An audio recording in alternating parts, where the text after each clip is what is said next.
Hello from Fairbanks First Baptist Church. It's about 10:30 in the morning, and as you can see, the sun is just coming up over my shoulder there. I think the sun's going to rise today around 10:45 a.m. and set around 3 p.m.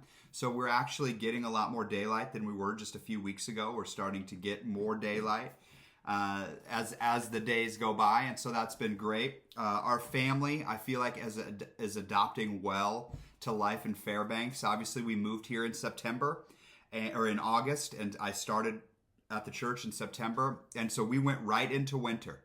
We didn't get the nice long daylight of the summer. We came and we basically went right into winter, which I think was a good thing for our family. We get a taste of what it's like to live in the interior of Alaska right away. I don't think the weather, the snow, the cold, and the darkness has had a major effect on our family. We are very purposeful to get the family outside when it's a little bit warmer, and when I say warmer, I mean around zero. We are very purposeful to get outside and do things. If you followed us on Facebook, you'll see that we're building an igloo. We're getting out. We're doing some snowshoeing. So we're kind of getting a feel for the culture here, getting a feel for what it's going to take to live here long term. And so I don't think that the daylight, the lack of daylight, and the weather has really had a negative effect on us. And that was great, because that's one of the things when you're going to move here, when you're going to come to the interior of Alaska, those extremes are things that you have to think about. And I feel like our family has done well. Ruth and the kids are doing well. I think since the last time we saw you guys, we've added another son, Grant, and he is almost 10 months now. And so you guys will get a chance to meet him. We will be back in the Midwest, and I plan to be at First Baptist Church on April 6th. So Lord willing, we'll be there, and you guys will get to meet our newest son. But Chloe and Eva and Samuel and Grant, they're doing well. They seem to have seamlessly transitioned here. Ruth is still staying at home with them, and we are, preparing to start homeschooling Chloe and Eva. So they're getting to that age where we'll start schooling them, and so it's been a great blessing to watch them grow up and just have a family here. Some ministry update: our church is growing. We've added 6. Maybe 8 members since I came. So in about 5 months, we've added a few members, which is really good. A lot of those people were people who were attending that hadn't become members, but we've had a few new families come. And with my family adding 4 kids, another family has come that they had 5 kids. And so we've kind of almost tripled the child population just between me and our family and another family, which is really great, because we've been able to expand our children's ministry and our children's Sunday school, which is something that I was wanting to do. So that's been great. This year, we're going to start a leadership training program.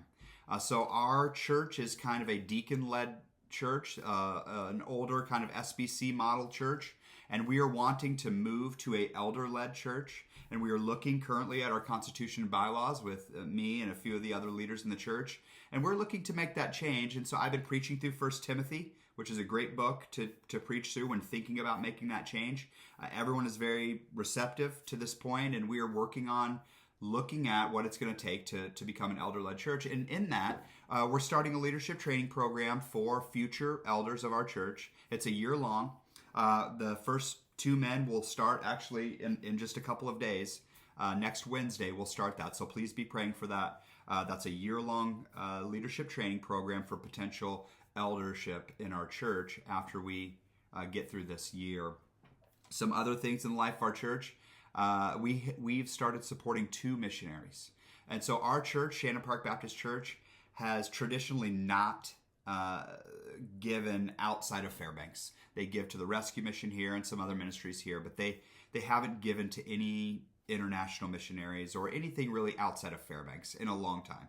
And so one of the things that I wanted to do is kind of instill this mindset of thinking outside of where we live, right? And I know that you guys know this, because you guys faithfully support missionaries. You support us, which we're so grateful for. You support, Paul, Logan, and you support people. And so I wanted them to start thinking outside of Fairbanks. And so we started supporting the daughter of the music minister here, and he The music director, his daughter is in Scotland doing an internship with 20 Schemes, and so that was a great avenue where we could support them, support her. And also we are supporting a pastor in Allakaket, which is a village, about 250 people, and it's about an hour plane ride from us. It's not on the road system. You have to either take a barge, a boat, down a couple of the rivers to get there, which takes a few days, or it's about an hour flight to get there. So we have started supporting them, and that has just been a great blessing to have them come and share about their ministries. And we can start thinking about, life outside of Fairbanks. And so some prayer requests, obviously pray for our family as we are getting into the winter here, that we, get through this, that we are just faithful in ministering to the people here at Shannon Park Baptist Church, that I would be faithful as a pastor to use my time well, that I would be faithful to serve the congregation that the Lord has given me. Also, pray for longevity of ministry here.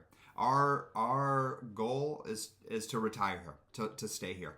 We have no intentions of leaving, and so just pray that we can sustain longevity of ministry here. That would be a great blessing for us and the church. And so also continue to pray for church growth. I'm currently, as you know, since you guys support us, I'm bivocational here. And our church is growing, and so we want to grow in a way where we can sustain solid growth while also being able to give to the congregation everything that they need. And so just pray that the church would continue to grow, that I would continue to be a faithful pastor, and that we would be able to continue here for a long time. I look forward to seeing you guys in April. We'll be there, and God bless you.